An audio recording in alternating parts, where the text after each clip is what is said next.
Hello and welcome back to myself playing Disco Elysium. We're on day 2. Just had our first night's sleep. Let's see where we go from here. I think first thing is finding our faithful companion Kim.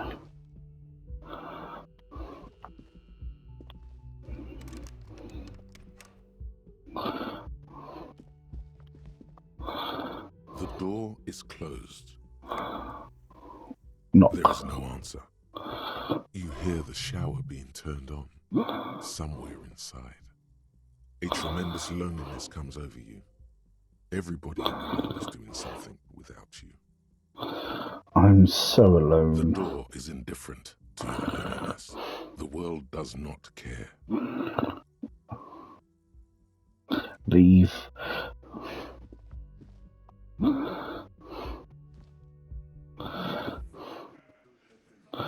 Okay.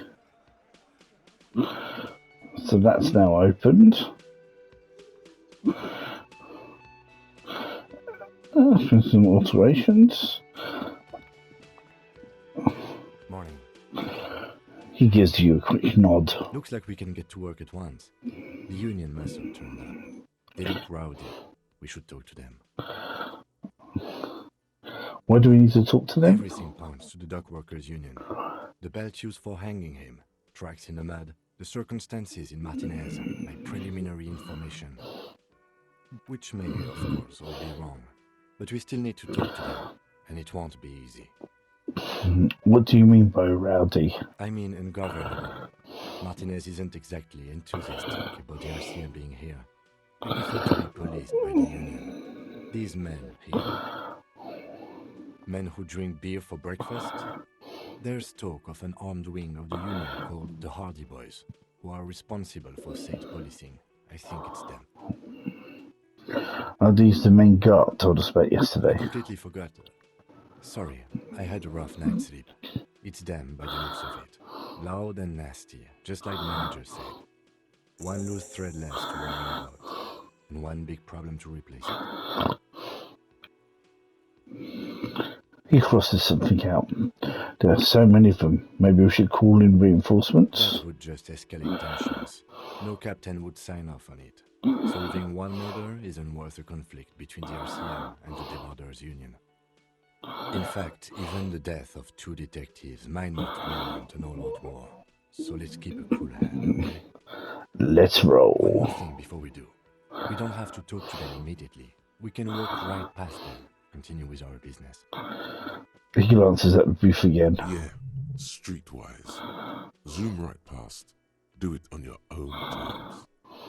But aren't you curious to know what they have to say about the murder? They're in no hurry to leave. They think they own the place. Anyway, I leave that choice to you. Whatever you decide is fine by me. Yes?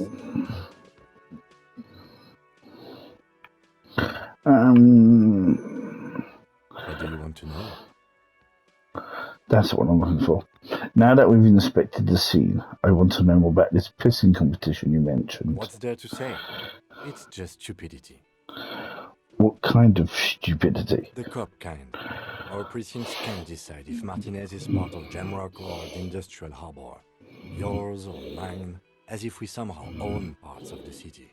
Typical street gang mentality. So we've let the union make a mockery of law enforcement here. And now it's come to its natural conclusion.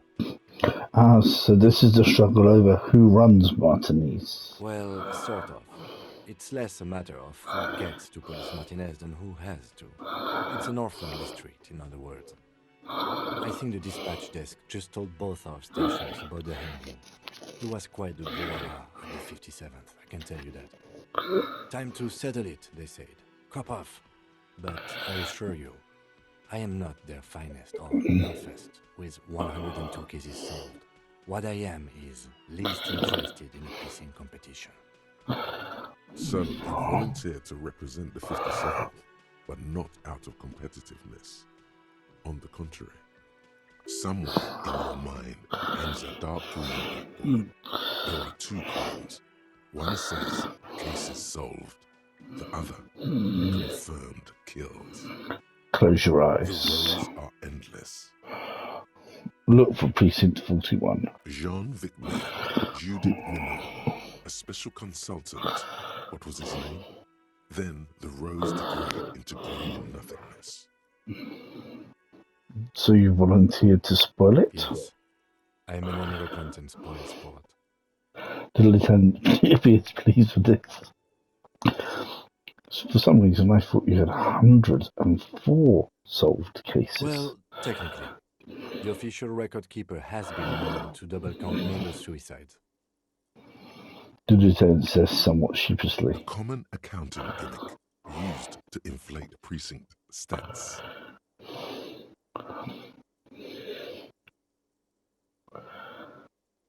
So you're still a good cop, right? I'm good enough for this case. I'm not here to compete. I came because I had to. My fellow officers, the sergeants in particular, would have made this scene into a circus.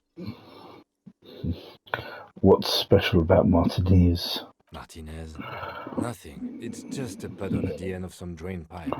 No one cares about this place. They care about sports. Most of our colleagues don't even know how to get here. North of the interchange doesn't exist. I wonder what this says about me, that I was sent by my station.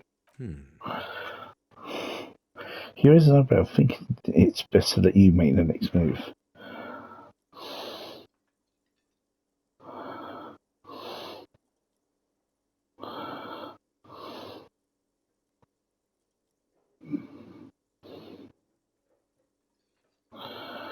There can only be one conclusion. I'm the finest case solving machine sent to perform you in every way imaginable. A good joke.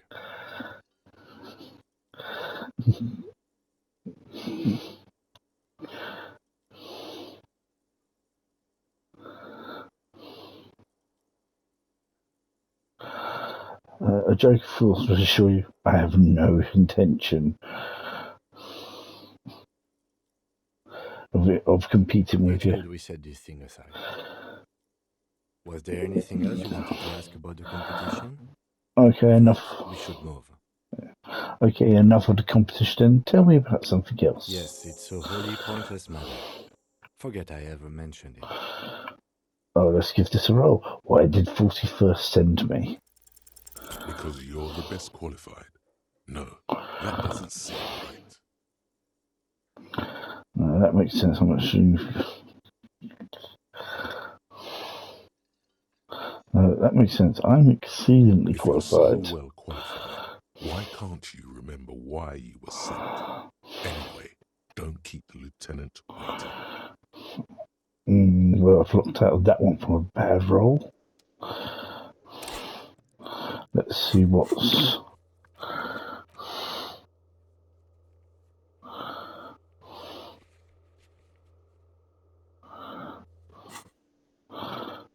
Okay.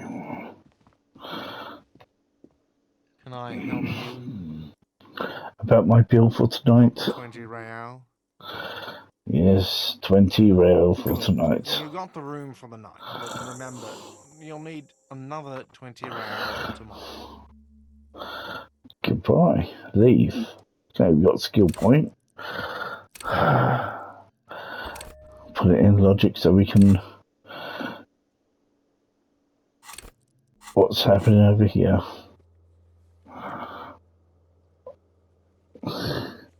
Oh, these all are available to do with it. Right checks available to try now.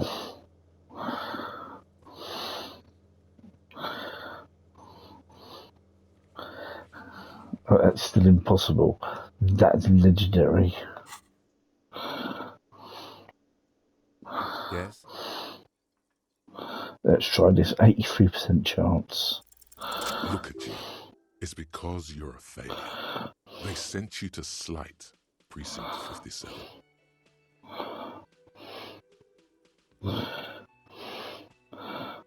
That's a success.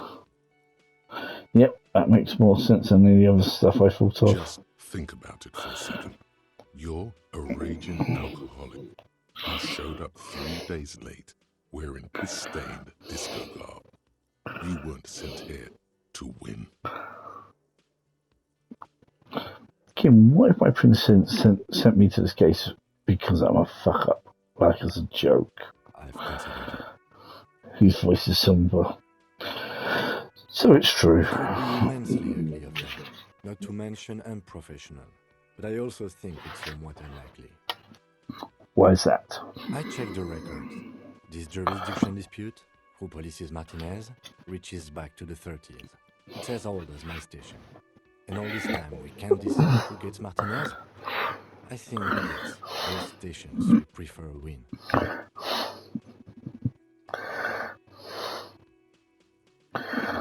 So you are... Do you really see me as the safe bet? Safe? No. But you're old. You've made it this far. Something has brought you through. We've only just started working together, so I don't know what it is yet. But it's there. So no, I don't think they sent you as a joke. And even if they did, they are in for a surprise. Thank you. Okay. Just a moment. The old woman turns back to the cafeteria manager. She's agitated, judging from the way she keeps pulling at the frayed edge of her bed. And there's no public phones nearby? The closest phone booth is down the coast. Sorry for the inconvenience, ma'am. The cafeteria manager appears genuinely apologetic. It's fine, I understand. Thank you anyway. She turns back to I'm glad you to see with you a again, smile. dear. Good day, madam. Everything all right? Please don't trouble yourself about me, sweetie. I was just hoping to make a call, but the Whirling's phone line isn't working. The union office probably has a phone, but I can't really get there. Or to the phone booth down the coast. And Gary's phone is dead too.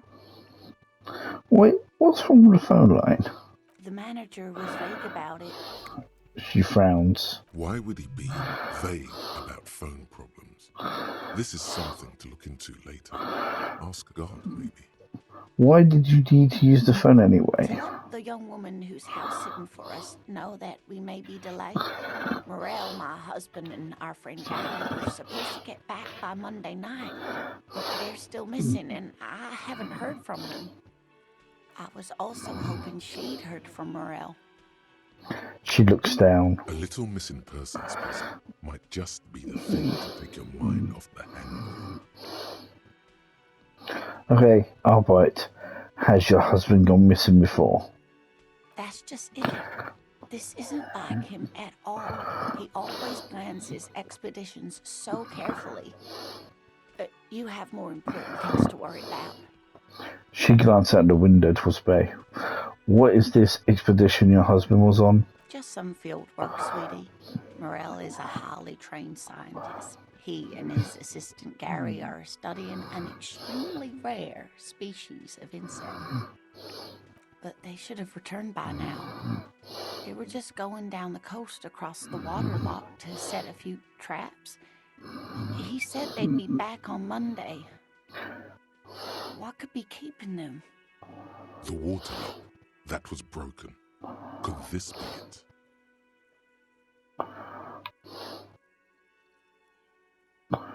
Wait, who is this Gary person? Do you trust him?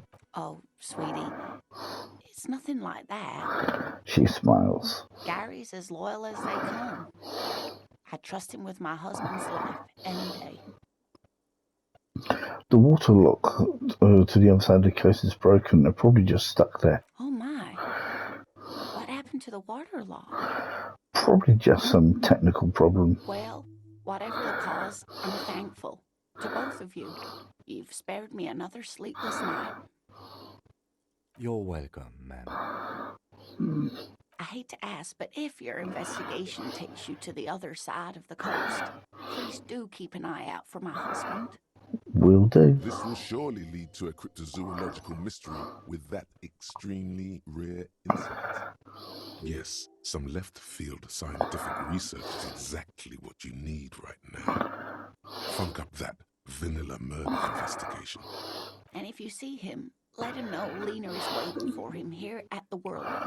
He gets so tangled up in his work that he may not know the water lock's been repaired. And it's cold out there. If I see him, I will let him know where you're here, when or if I get there. Oh, you're such a dear. Thank you, sweetie. So your husband is some kind of scientist. Oh, yes. A zoologist. A cryptozoologist, to be more precise. She says with a pinch in her of pride.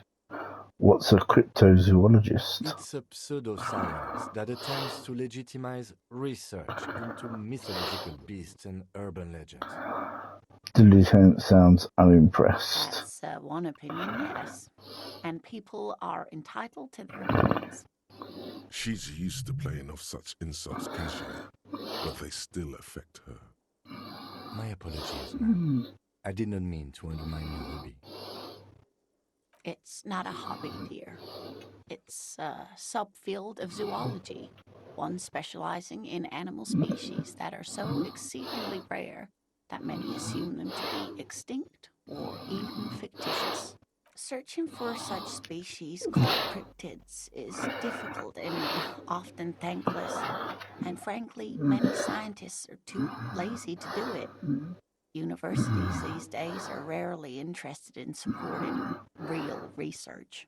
The quality of research at Revacholian universities has been on the decline, but you doubt there was ever a time when cryptozoology was embraced by the academic elite. Tell me more about Morel. Looks, character, your relationship. Oh dear, I'm not sure where to begin. What does your husband look like? Well, his expression is slightly grumpy, but his eyes are always bright and curious, like a small boy's. And his palms are quite coarse from all the field work, but he's quite gentle. You can't go around Revachol feeling grown men's hands. If you want to find her husband, you'll need more concrete information.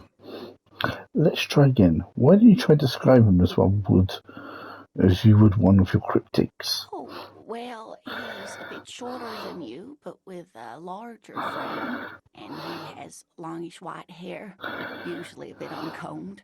You might say wild, even. The lieutenant pulls out his notebook and begins jotting down the woman's description. One other thing, he'll likely have all kinds of field gear on him, even if he's not out in the reeds, just in case. How long have you been married? We'll be celebrating our 16th anniversary this autumn. Not the most numerically satisfying anniversary, but I like the less obvious milestones even more somehow. How did the two of you meet? By a dating agency, I'm ashamed to say. I was looking to get back into the scene after recovering from my accident, and he'd just divorced. We hit it off, and, well, here we are. She's skipping over some important parts. Perhaps you'll find out more later. I think I have all the information I need. Let's move I on. hope I've been useful. Tell me more about this rare insect your husband is looking for. Oh, sweetie, it's fascinating. But I shouldn't bore you with entomological minutiae. The lieutenant gives you a sideways glance. No, I want to hear more about your insect. Well, it's a phasmid, technically, but...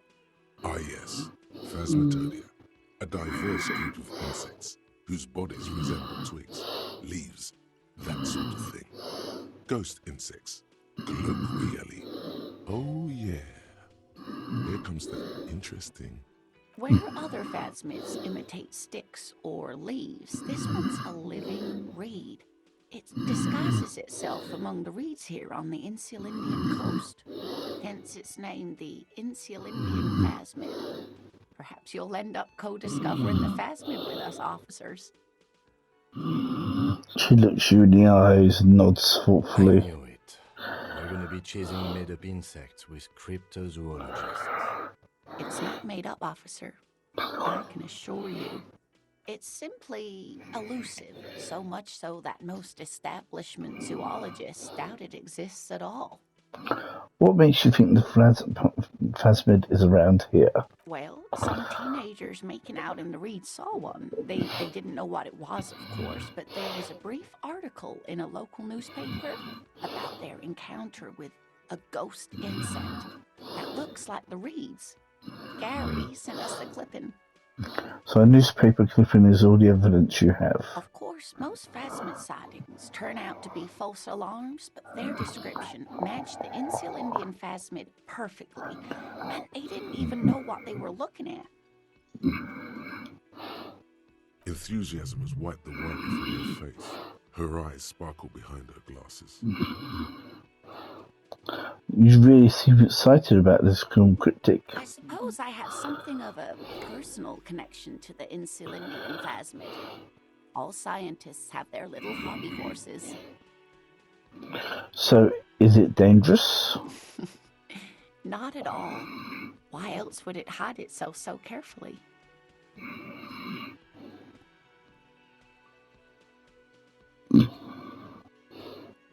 Is it vulnerable, valuable? Oh, I doubt it. No one gets into cryptozoology for the money, sweetie. Does it have cool powers? Yes, it can blend in almost perfectly among the reeds. It's how it stayed hidden all these years, centuries even. Well, some teenagers making out in the reeds saw one. They didn't know what it was, of course, but there was a brief article in a local newspaper about their encounter with a ghost insect that looks like the reeds. Gary sent us the clipping. Of course, most phasmid sightings turn out to be false alarms, but their description matched the Insular Indian phasmid perfectly, and they didn't even know what they were looking at. Enthusiasm has wiped the worry from her face. Her eyes sparkle behind her glasses.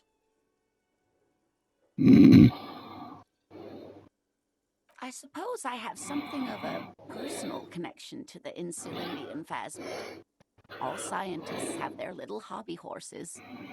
Okay, so what's so special about the stick bug then? Oh dear. I'm afraid I'm not explaining this very well. It is very special.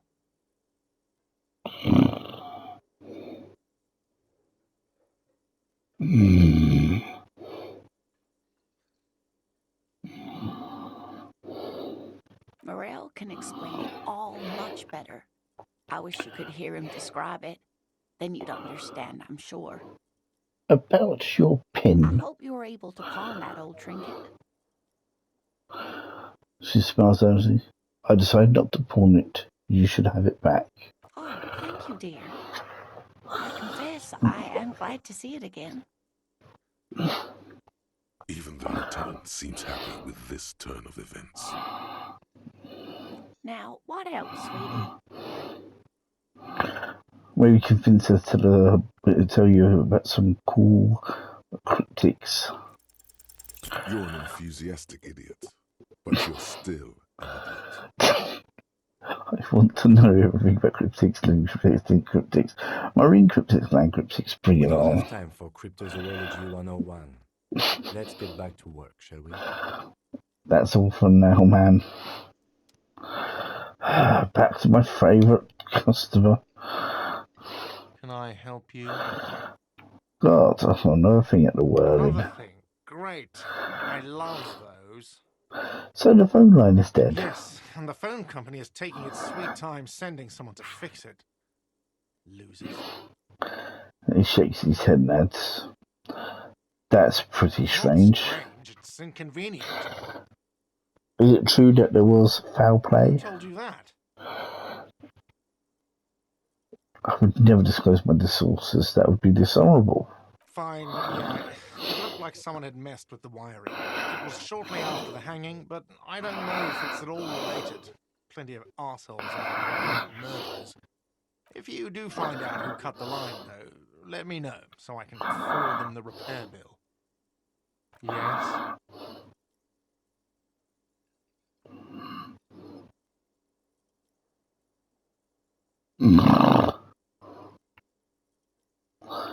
Goodbye.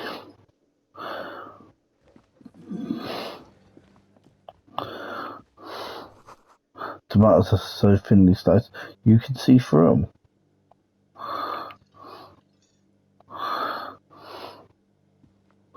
The man ponders his cooking utensils and gives you a little nod, acknowledging your presence.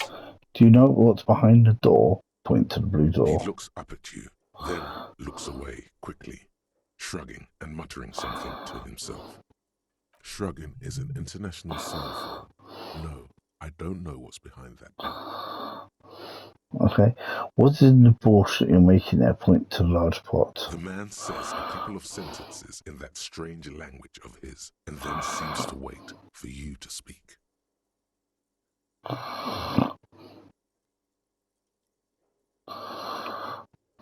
I'm pretty sure he asked you a question. He doesn't know your language. You can just say something cool in return.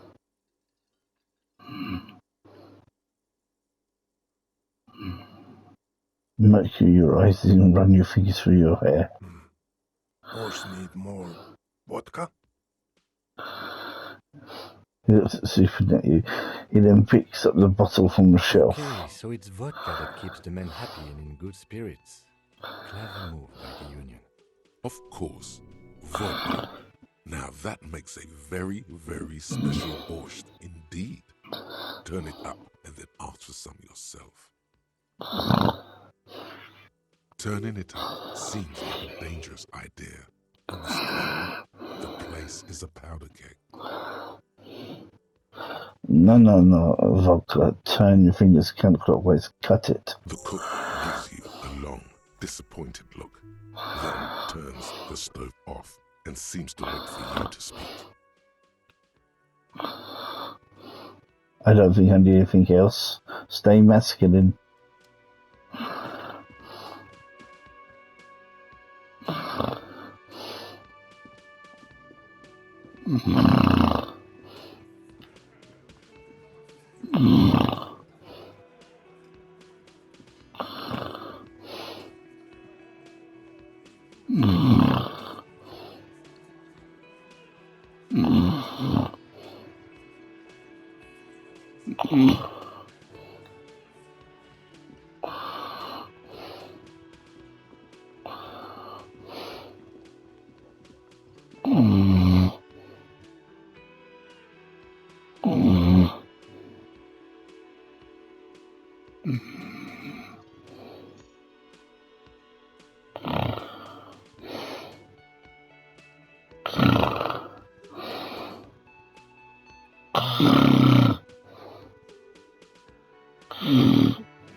Okay, I think I'm going to end this before I step into this room. As usual, if you've been watching this, thank you very much, and I'll catch you guys again later. Bye.